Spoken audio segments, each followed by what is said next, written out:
Lord be with us. Dear God in heaven. It's not anything that you've ever prepared yourself for. As neighbors helping neighbors. It was just a bonding in our county. People were already helping their neighbors. People who had lost everything were putting their own problems aside to help their neighbors who had lost more.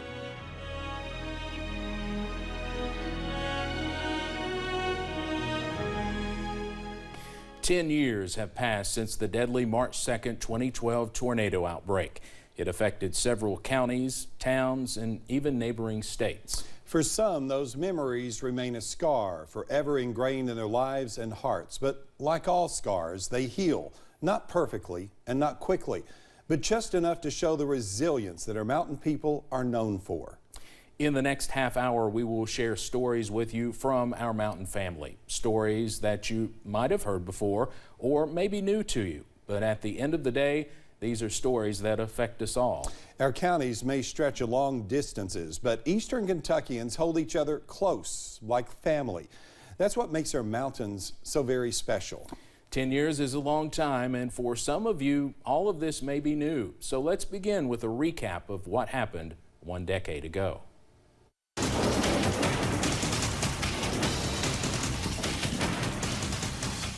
At 5:12 p.m. on the afternoon of March 2nd, Jim Caldwell and Brandon Robinson broke into programming with what would become more than 3 hours of nonstop severe weather coverage on WYMT. The reason we are hitting the air, it is now over in Powell County. A tornado warning issued just within the last couple of minutes here. Those tornado warnings kept coming. The weather team tracked several different storms affecting one end of our region to the other. Reports coming in that there is a tornado on the ground, and looking at that radar signature, I'll tell you what, I just about bet my bottom dollar that that's the case, and it is headed right toward Morgan County. If you are in West Liberty, please get into a safe location. This is a life-threatening situation. As the sun set, the news that was hard to swallow started trickling in. Every report coming in is bad out of Morgan County.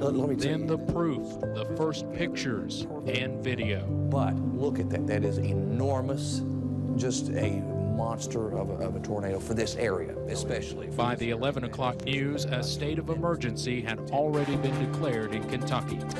Good evening, everyone. I'm Steve Hensley. First on Night Watch, a deadly outbreak of tornadoes and severe storms has left a devastating mark all across Kentucky tonight. Even at this late hour, the full extent of the damage and the number of dead is not known. The first video from downtown West Liberty looked as though a bomb had been dropped in the heart of downtown. The scope of the disaster hit me at the end of that 11 o'clock newscast. It's been a long night, but we all here still have our homes. Some folks out there are homeless tonight and injured, and our hearts go out to you. It's been a tough night, and our thoughts and prayers are with you. More than 24 people died, many more were injured. About half the deaths were in Morgan and Laurel counties. Some of the victims were only teenagers, others were elderly. Incredibly, no one died in Magoffin County, but an area known as Restaurant Row near the Mountain Parkway was hardly recognizable. Thousands of homes and businesses were damaged or destroyed. FEMA approved millions for repair projects.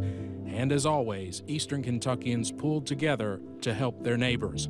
A telethon on WYMT raised more than $200,000 for relief efforts. A check for $50,000. Whoa!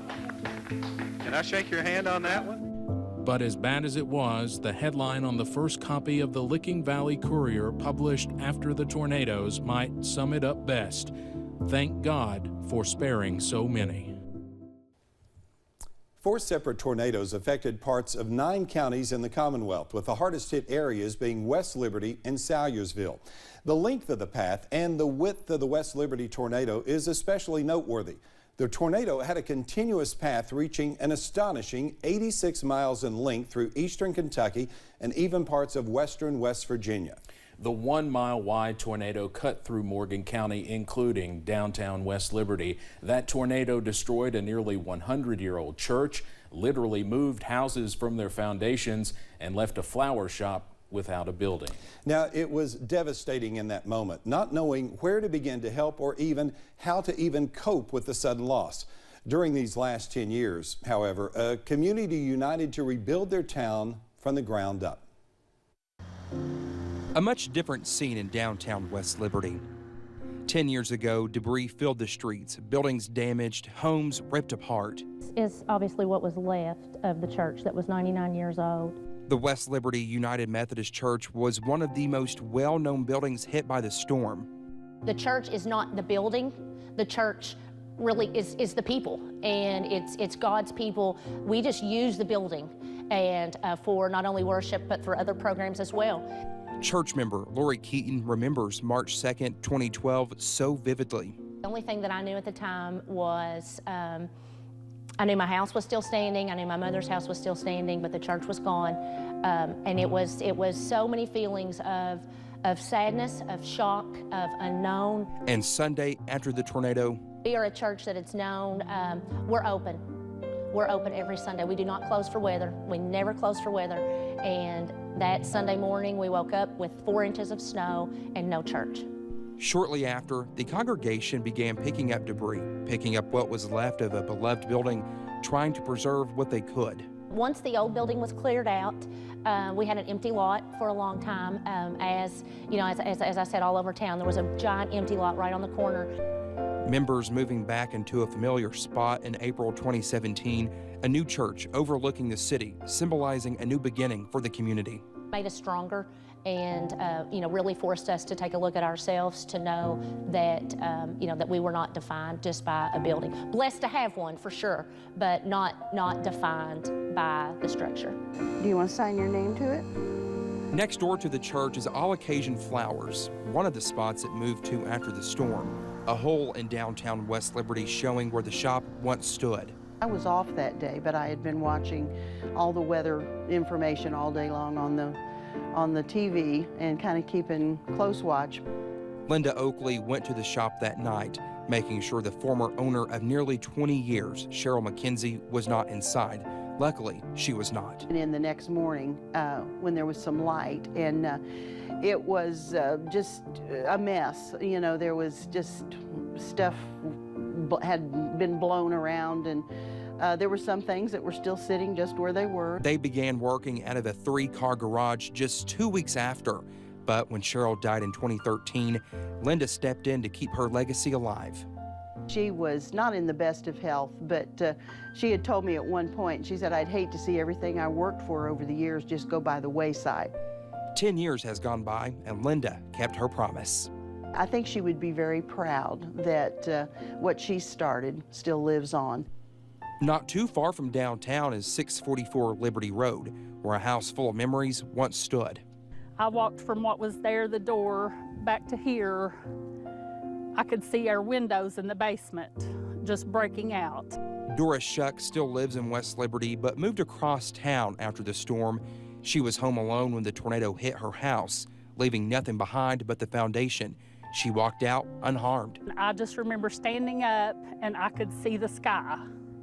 And that was just a very odd thing to experience. But when the anniversary comes around, it is almost like she is taking shelter again. You know, we've learned to live with it. We've accepted the changes to our community. We've moved on, but it still has a lot of emotion attached to it. Each person remembering that day differently, but somehow growing together 1 decade later. We continue to see a connecting theme, one that shows that faith and love transcend any hardship and any county lines. And just like the community in West Liberty that saw a church destroyed in a matter of seconds, we now hear from people at another church, this one in Salyersville, on their March 2nd experience. If you are in the city of Salyersville right now or just right close, get to a safe place as quickly as you possibly can. Coming from the Midwest, I knew what tornadoes were about, but I was always told they don't go into the mountains. Restaurant Row near the Mountain Parkway was hardly recognizable. Called me on her cell phone, and she said, St. Luke is gone. And I said, what do you mean St. Luke is gone? Father, St. Luke is gone, and then it went dead. A slow line of cars, like ants, move in single file. But when I came around the corner and I saw what was in front of the 5 buildings that we had on this property, then everything was destroyed. You know, it was just overwhelming. Tears, overwhelmed. How could this happen? What are we going to do? The church house was not there, but the steps were. And so I just knelt, I prayed, and I cried. I pinched myself because I thought, this is only a nightmare. Okay, God, wake me up, wake me up. But the more I pinched, the more I began to realize that this is reality. This surveillance video from the Magoffin County Health Department captures what they were experiencing quite well. You know, people lost their homes, they lost businesses. I mean, we lost a lot, but we didn't lose people. And that was the beauty. That was the beauty, is that... Luckily and amazingly, no one died in Salyersville that night. Even from the rubble, we found God. God was there in the midst of that rubble. And it brought us closer together as a community. Crews from several different counties are helping restore power and water and with whatever else is needed. Those who lost everything say they are still thankful. It was just amazing. It was just overwhelming, the goodness of people. Some people donated $1, some people donated, you know, 100 or whatever. But no matter how much they donated, their name is put on the tree. We survived no matter what life throws at us. We survive as mountain people.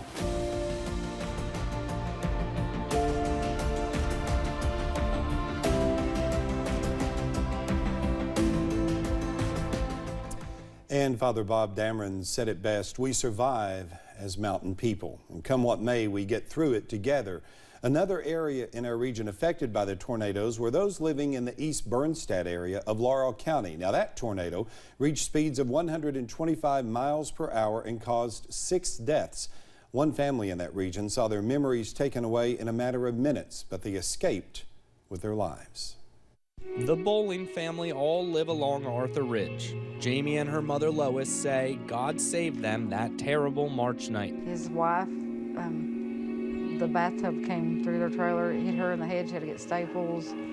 Their little girl though, she held on to her mommy's belt loop.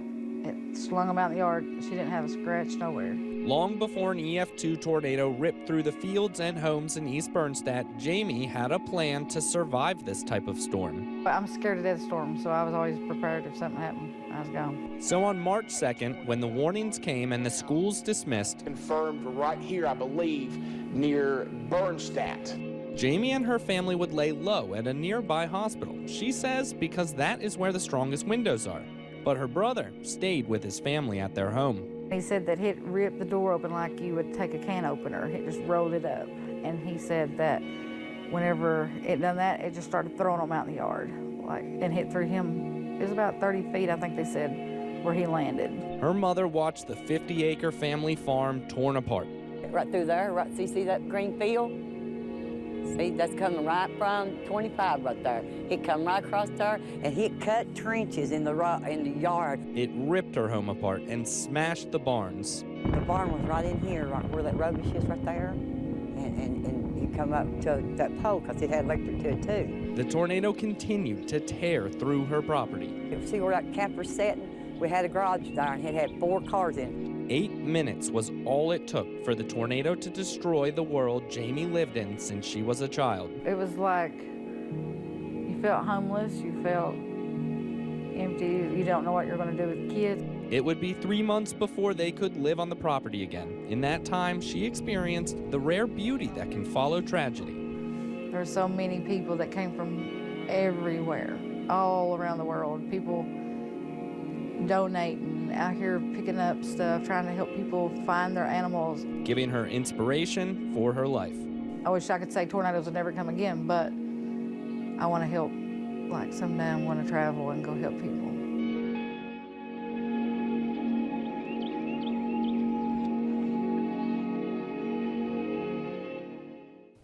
We had our reporters in each corner of the region covering these deadly tornadoes, from East Bernstadt to West Liberty and across the Big Sandy region. And 10 years later, we sat down with those reporters and we asked them what it was like covering the disaster in the days and weeks after the tornadoes touched down.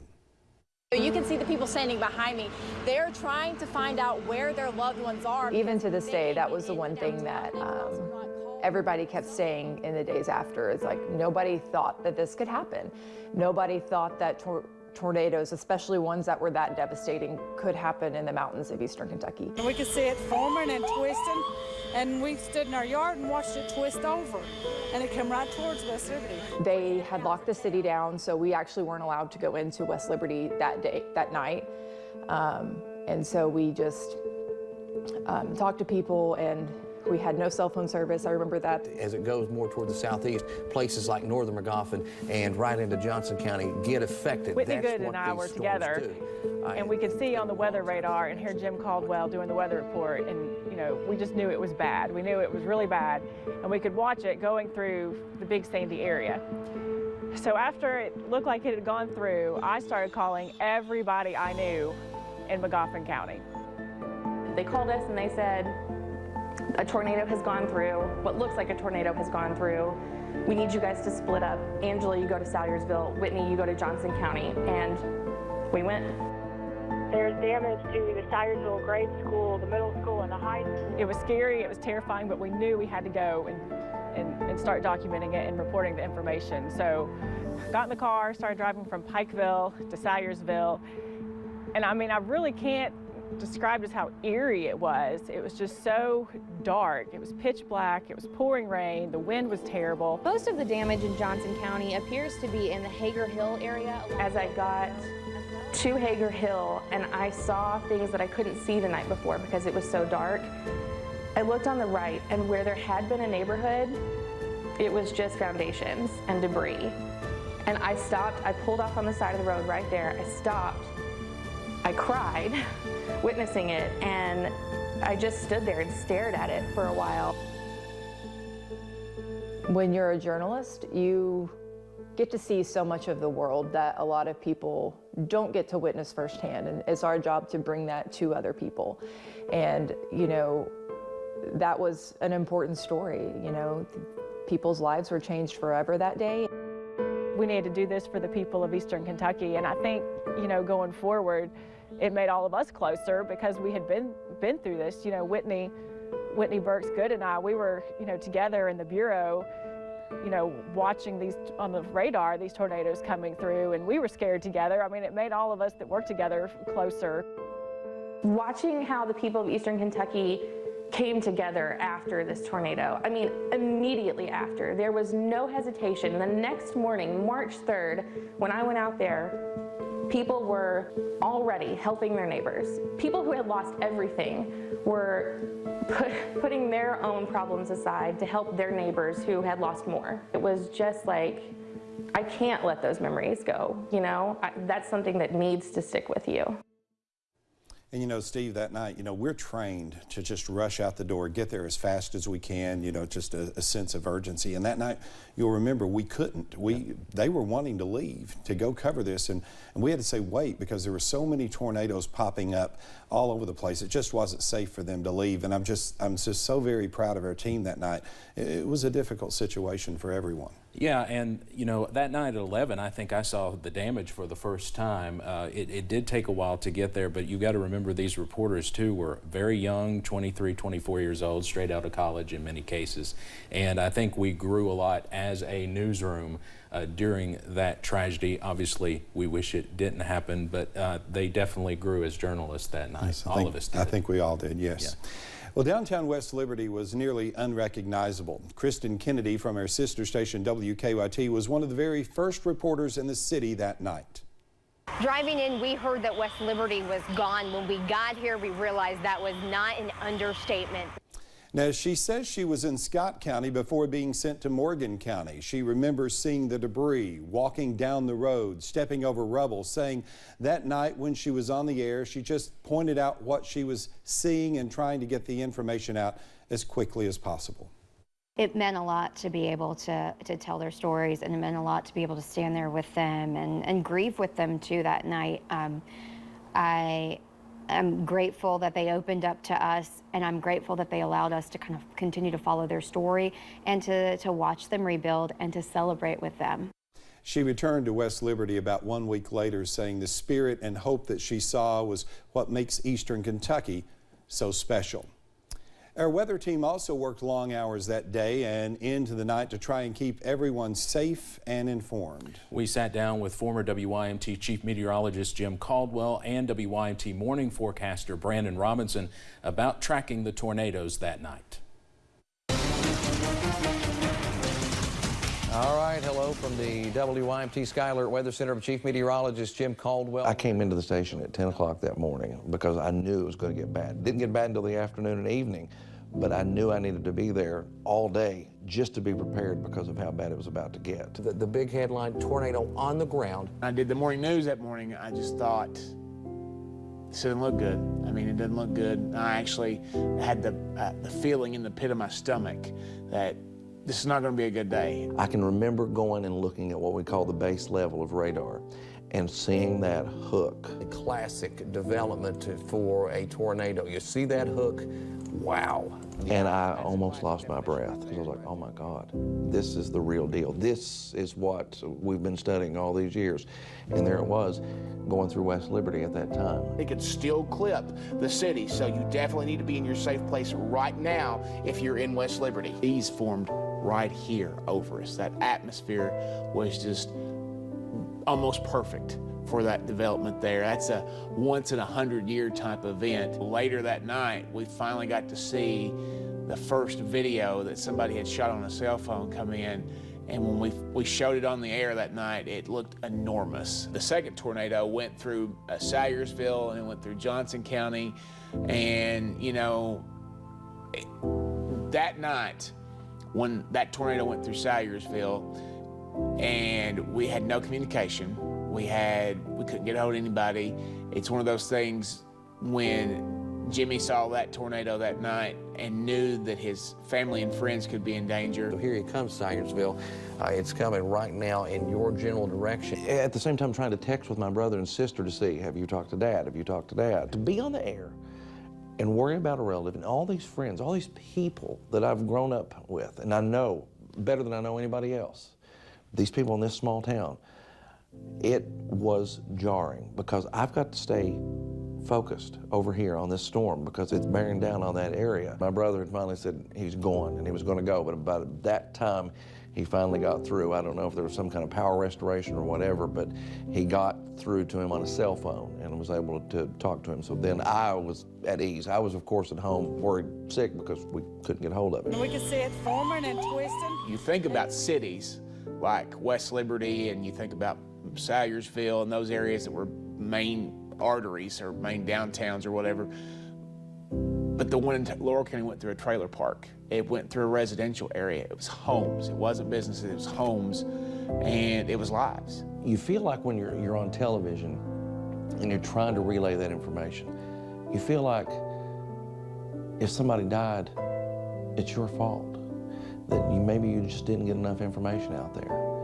And a lot of times I think back and I'm like, man, if they could have just, if I could have said something else and told them to go to, safe spot earlier, but you can't live like that. That night when I went home, when I actually had time to take stock of it, I sat down and cried because it literally hit me how much we had been through in the last few hours and how much the whole region had been through in the last few hours. And I can't imagine what people who had been through it were doing at that point, sitting in the rubble in some cases of their homes or in their communities.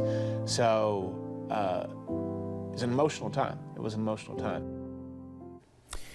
That day also changed how we operate at the station shortly after we installed a backup generator and introduced severe weather alert days to help better prepare you in the event of severe weather. Neil, it's human nature to feel bad that people died during this, like Jimmy and Brandon were talking about. But I know both of us heard right after this and still to this day from people saying they saved lives during this. We know that they saved countless lives, but the thing that a lot of people at home, you saw a little bit of it there, but the thing that a lot of people don't see is It's just the toll that this took on Brandon and Jimmy, because they took it very personal, and they felt responsible. And they still to this day talk about that, and it was something very hard for them to deal with that night, and still to this day. Yeah, the death toll certainly could have been a lot higher, and there were no deaths in Jimmy's hometown of Salyersville, which I think is just a miracle from this. Those in the Johnson County communities hit by the storm say it is a day they will certainly never forget, with 2 deaths there, destroyed homes, and devastation sprinkled throughout the county. Emergency Management Director Gary McClure says the tornadoes left a mark on the region much deeper than the physical impact. It was a conversation with the Weather Service meteorologist as the twister approached that area that broke down a sense of safety the mountains once held. He said, I don't think our terrain up here is going to change things much. And I guess that was the first thing that really got my attention when he said that, you know. And then from there, you know, it just happened. McClure says the years that followed have been used to rebuild, repair, and reclaim that security. You know, it is hard to believe that 10 years have passed, 1 decade of recovery, of mourning, persevering, and rebuilding together. 10 years is a long time, time we may never get back with those we lost, with homes we may never see again, and with dreams that changed altogether that day. Even though time marches on, one thing that never changes is the spirit of neighbors helping neighbors, which we have seen time and time again since that fateful day here at home and across the state. We're going to leave you tonight with a look at how some of those hardest hit communities during the tornadoes have bounced back and continue to look forward, focusing on the future.